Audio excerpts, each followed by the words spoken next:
আসসালামু আলাইকুম রহমতুল্লাহ। এটা হচ্ছে যে আমাদের তৃতীয় নকশা। তো আমরা আপাতত তিনটা নকশাই দেখাবো, পরবর্তীতে আপনাদের ভালো লাগলে পরবর্তীতে দেখাবো।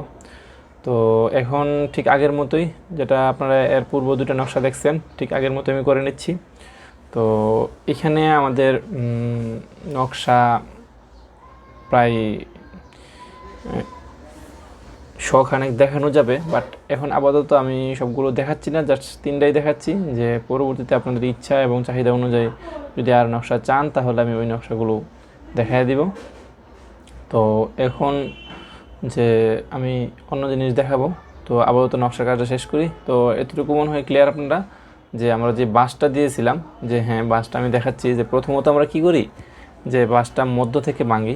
হ্যাঁ, যে কাটার পর, এতটুকু কাটার পর আমরা কী করি, মধ্য থেকে ভাঁজ করে, হ্যাঁ এই তো এতটুকু ভাঙার পর তারপর আমরা কী করি, এটা মধ্য থেকে আবার ভাঁজ দিই।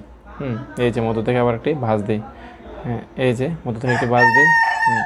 আবার তার মধ্য থেকে আমরা কী করি, আরেকটি ভাঁজ দিই। দ্বিতীয় ভাঁজ দেওয়ার পর এবার আমাদের তৃতীয় ভাঁজ, এই তো তৃতীয় ভাঁজ আমাদের হয়ে গেছে। আশা করি এতটুকু পর্যন্ত সবারই ক্লিয়ার। তারপরও সমস্যা হলে অবশ্যই আমাকে বলবেন। তো কোনাকুনি আরেকটি ভাঁজ দেওয়া হলো। তো ভাঁজ দেওয়ার পর আমরা অতিরিক্ত অংশটুকু কেটে নিব। অতিরিক্ত অংশটুকু কাটার পর ওই যে অতিরিক্ত অংশটুকু আমরা কেটে নিব। তারপর আমরা চলে যাব নকশার কাজে, যে কিভাবে আমাদের কাটতে হবে, কি ডিজাইন দিতে হবে ওইটুকু। হ্যাঁ, আমরা এই তো চলে আসলাম। তো এখানে মনোযোগ দিয়ে খেয়াল করেন, আমি সরাসরি কলম দিয়ে দেখাচ্ছি।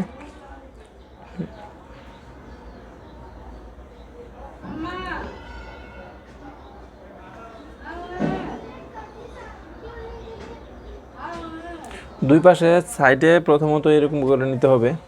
তারপরে যে বাম পাশে আছে, বাম পাশের সাইডটা একটু খেয়াল করেন যে কীভাবে দিয়েছি। আর মধ্যে সবসময় চতুর্ভুজ আকৃতি আছে, চতুর্ভুজ না, এটা অ্যাকচুয়ালি রম্বস আকৃতি।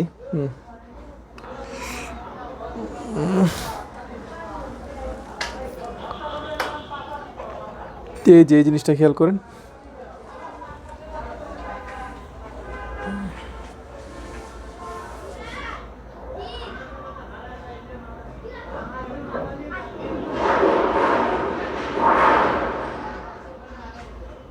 আশা করি পারবেন, একেবারেই ইজি।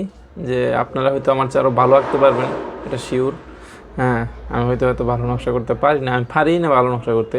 তো এই যে কী জায়গায় দুইবার তিনবার ঘোরাচ্ছি। তো এই হচ্ছে যে এটা ব্যাপার, কাটার ক্ষেত্রে আমার খুব ভালো করে কাটতে হবে। যে হ্যাঁ এই তো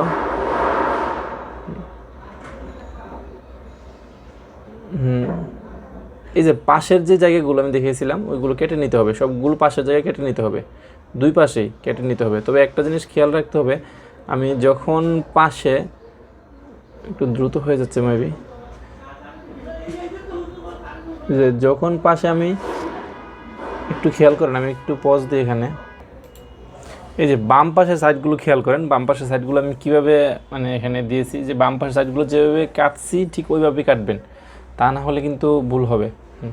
আচ্ছা, তো পরবর্তীতে আমি এখানে মধ্যের জিনিসগুলো কাটবো। আরে আমার মাথা দেখা যাচ্ছে। আচ্ছা, এখানে মধ্যের জিনিসগুলো আমি এখানে একটা এন্টি কাটার নিয়ে নিলাম, কারণ যেহেতু এখানে কেচি দিয়ে কাটতে গেলে সঠিকভাবে কাটতে পারবো না। তো এন্টি কাটার দিয়ে উপরে উপরে আমি চাপ দিয়ে, একটু জোরে চাপ দিতে হবে, তা না হলে ভেতরে সবগুলো কাটবে না। হ্যাঁ, যে একটু জোরে চাপ দিলে কেটে যাবে। তারপর এন্টি কাটারতে কাটার পর আমি এগুলো এইভাবে নিয়ে নিব, যে আস্তে করে হাতে রেখে নিয়ে নিব। হ্যাঁ, সবগুলো হয়ে গেলে তারপরে আমি এটা খুলবো। তো এখানে তিনটা আছে, নিচে উপরে এবং সবার উপরে, এই তিনটাই কেটে নিব। কাটার পর সর্বশেষ এরকম হবে দেখতে। হ্যাঁ, ইন্ডিকেটার কাটাটা আরও একটু সুন্দর হতে পারতো, আমার সুন্দর হয় নাই। তো আমি খুলতেছি, যে এই হলো যে আমার লাস্ট ফিনিশিং রেজাল্ট। হ্যাঁ, আমি আয়রন মেশিন দিয়ে এটি সমান করে নিচ্ছি।